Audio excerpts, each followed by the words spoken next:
जय हिंद विद्यार्थी मित्रांनो, मी आर्यन सर तुमचा ई स्वयं या यूट्यूब चॅनलवर मनापासून स्वागत करतो। मित्रांनो, आपण एक सिरीज सुरू केलेली आहे बघा, चालू घडामोडीची सिरीज आहे। दररोज आपण चालू घडामोडीचे काही प्रश्न टाकणार आहोत आणि या पूर्ण प्रश्नाचं तुम्हाला जे काही PDF आहे ते आपल्या यूट्यूब चॅनलवर मिळेल।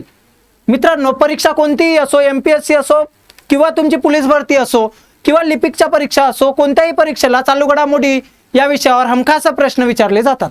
त्यामुळे आपण ही सिरीज सुरू करत आहोत। मित्रांनो, जर तुम्ही आतापर्यंत आमच्या चॅनलला सबस्क्राइब केलेलं नसेल तर दररोजच्या अपडेटसाठी तुम्ही आमच्या YouTube चॅनलला सबस्क्राइब करून ठेवा।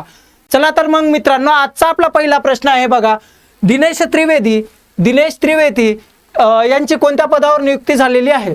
मित्रांनो, दिनेश त्रिवेदी आत्ताच बांगलादेशमध्ये नवीन सत्ता पालट झालेली आहे। त्यामध्ये बांगलादेश या देशामध्ये भारताचे उच्चायुक्त म्हणून दिनेश त्रिवेदी यांची नियुक्ती करण्यात आलेली आहे। मित्रांनो, एक तुम्हाला माहिती पाहिजे बघा, जे काही उच्चायुक्त आहे, सर्वात पहिले उच्चायुक्त याची जी नियुक्ती आहे ती 1919च्या कायद्याने ब्रिटिश पार्लमेंटने ब्रिटिशमध्ये केलेली होती। या 1919च्या कायद्याने सर्वात पहिले जे काही ब्रिटिश आयुक्त आहेत किंवा भारतीय आयुक्त आहेत ते आहेत मेयर, विलियम मेयर नावाचे आहेत। आणि स्वतंत्र भारताचे जे आहेत सर्वात पहिले उच्चायुक्त ते आहे कृष्णा मेनन। लक्षात असू द्या मित्रांनो, यावर प्रश्न हमखास विचारला जाऊ शकतो, त्यामुळे हे पाठच करून ठेवा। बघा, पुढचा प्रश्न काय दिलेला आहे आपल्याला, MS स्वामीनाथन पुरस्कार कोणत्या क्षेत्रासाठी दिला जातो? मित्रांनो, एक माहिती पाहिजे तुम्हाला, MS स्वामीनाथन हा जो पुरस्कार आहे, हा पुरस्कार कशासाठी दिला जाणार आहे तर कृषीसाठी दिला जाणार आहे। कारण तुम्हाला एक गोष्ट माहिती आहे, भारताचे हरित क्रांतीचे जनक हे आपण MS स्वामीनाथन यांना ओळखतो। त्यामुळे या प्रश्नाचे योग्य उत्तर काय राहील तर कृषी राहील। एक गोष्ट आणि तुम्हाला माहिती पाहिजे, हे जे MS स्वामीनाथन आहेत, MS स्वामीनाथन पुरस्कार आहे, या पुरस्काराची सुरुवात सर्वात पहिले याची सुरुवात 2004 आणि 2005 या वर्षासाठी केलेली होती। हा जो पुरस्कार आहे, या पुरस्काराचं जे काही स्वरूप आहे ते स्वरूप आहे 2 लाख रुपये रोख, तसेच एक स्वर्ण पदक दिलं जातं। मित्रांनो, एवढी माहिती तुमच्यासाठी खूप आहे। आणि जे काही 2026चा जे काही पुरस्कार देण्यात आलेला आहे ते आहे HS श्रीनिवास यांना 2026चा MS स्वामीनाथन पुरस्कार देण्यात आलेला आहे।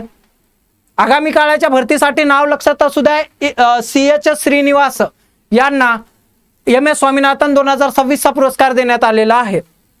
चला मित्रांनो, पुढचा प्रश्न आहे बघा, जे काही प्रधानमंत्री ग्राम सडक योजना आहे 3 त्याच्यासाठी मुदतवाढ करण्यात आलेली आहे। ती मुदतवाढ कोणत्या वर्षापर्यंत करण्यात आलेली आहे असं विचारलेलं आहे मित्रांनो। तर एक माहिती पाहिजे, 2028 पर्यंत जे काही प्रधानमंत्री ग्राम सडक योजना आहे त्याचा फेज 3 आहे, त्यासाठी 2028 पर्यंत हे शेवटची डेडलाईन दिलेली आहे मित्रांनो। हे जे प्रधानमंत्री ग्राम सडक योजना आहे मित्रांनो, याचा जो मुख्य उद्देश आहे, मुख्य उद्देश काय आहे, जे काही खेडेगाव आहे, ग्रामीण भाग आहे, एक गावांना दुसऱ्या गावासोबत 12ही महिने आपल्याला रस्त्याची जोडणी करून देणे, तसेच गावांना बाजारपेठा, शिक्षण, आरोग्य सेवाशी जोडणी करून देणे हा मुख्य उद्देश आहे। लक्षात असू द्या। चला मग पुढचा प्रश्न आहे आपला, ऑस्कर स्मिथ कोणत्या देशाचा बास्केटबॉल खेळाडू आहे? बघा, जे काय ऑस्कर स्मिथ आहे हा रहिवासी आहे मित्रांनो ब्राझील देशाचा। हा ब्राझीलसाठी यांनी आपल्या कारकिर्दीत 30 वर्ष कारकिर्दीत त्यांनी हे ब्राझीलसाठी बास्केटबॉल खेळलेले आहेत। खेळाडू आहे ब्राझीलचा आणि नुकतेच यांनी काय घेतलंय, निवृत्ती घेतलेली आहे मित्रांनो।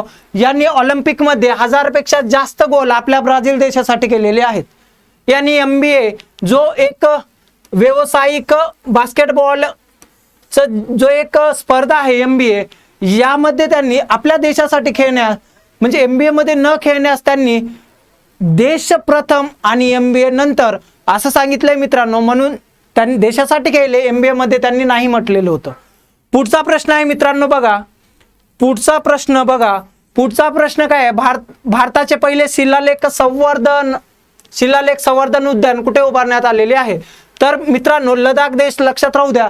हे जे काही शिलालेख संवर्धन उद्यान आहे भारतातील पहिले, याचं एकच काम आहे मित्रांनो, जे काही शैल्यचित्रे आहेत, शैल्यचित्र म्हणजे काय तर जे काही प्रागैतिहासिककालीन चित्रे आहेत, जे चित्रे दगडावर होती, त्यांना मानवी जीवन, संस्कृती, इतिहासाविषयी महत्त्वपूर्ण माहिती देण्यासाठी हे उद्यान स्थापन करण्यात आलेले आहे त्यांचं जतन करण्यासाठी. सरळ सरळ पुढचा प्रश्न आहे बघा, न्यू ग्लेन काय, न्यू ग्लेन रॉकेट कोणत्या कंपनीने विकसित केलेले आहे?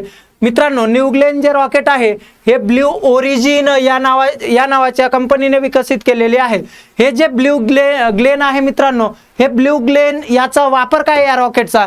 एक तुम्हाला माहिती आहे, अंतराळामध्ये जाण्यासाठी इंधनाचा खूप वापर केला जातो. हे इंधन कमी प्रमाणात लागावं त्यासाठी हे न्यू ग्लेन नावाचं रॉकेट हे ब्ल्यू ओरिजिन नावाच्या कंपनीने विकसित केलेलं आहे. चला मित्रांनो, पुढचा प्रश्न आहे बघा, पुढचा प्रश्न आहे आपला, अभय चॅट बॉक्स कोणत्या संस्थेने विकसित केलेले आहे? अभय चॅट बॉक्स जे आहे हे CBI या संस्थेने विकसित केलेलं आहे. कशासाठी? तर जे काही नागरिकाची फसवणूक होत आहे, सध्या AI चा जमाना आहे, त्यामुळे जे काही नोटीस आहे ते AI थ्रू एकमेक कुठे पण CBIच्या नावाने जात आहे, ते त्याची पडताळणी करण्यासाठी CBI ने हे अभय नावाचा चॅटबॉक्स विकसित केलेला आहे. मित्रांनो, लक्षात असू द्या, विचारू शकतात प्रश्न. पुढचा प्रश्न आहे बघा, जागतिक वसुंधरा दिनाची सुरुवात कोणी केली? जागतिक वसुंधरा दिनची सुरुवात गेलँड नेल्सन यांनी केव्हा केलेली आहे? 1970 मध्ये जागतिक वसुंधरा दिनाची सुरुवात केली. आपण जागतिक वसुंधरा दिन हे 22 एप्रिल म्हणून साजरा करतो, बरोबर का मित्रांनो? आता सध्याच्या कंडिशनला जागतिक वसुंधरा दिन हे 190 देशामध्ये साजरे केले जाते. केव्हा? तर 22 एप्रिल म्हणजे आजच्याच दिवशी हा जागतिक वसुंधरा दिन म्हणून साजरा केला जातो. मित्रांनो बघा, आता पुढे आपल्याला काही वन लाइनर प्रश्न दिलेले आहेत, जे आपण बघितले तेच प्रश्न आता तुम्हाला वन लाइनर स्वरूपामध्ये दिलेले आहे. जर तुम्हाला ही PDF पूर्णपणे फ्री ऑफ कॉस्ट मध्ये जर पाहिजे असेल तर तुम्ही आपल्या टेलिग्राम चॅनलला जॉईन करा आणि ही PDF तुम्ही मोफत मध्ये मिळवा. आजच नाही तर तुम्हाला दररोज आम्ही आपल्या टेलिग्राम चॅनलवर तुम्हाला मोफत मध्ये PDF देऊ. जर मित्रा तू नवीन असशील तर चॅनलला सबस्क्राईब कर, जेणेकरून उद्याचा पण व्हिडिओ तुझ्यापर्यंत पोहोचेल. जय हिंद.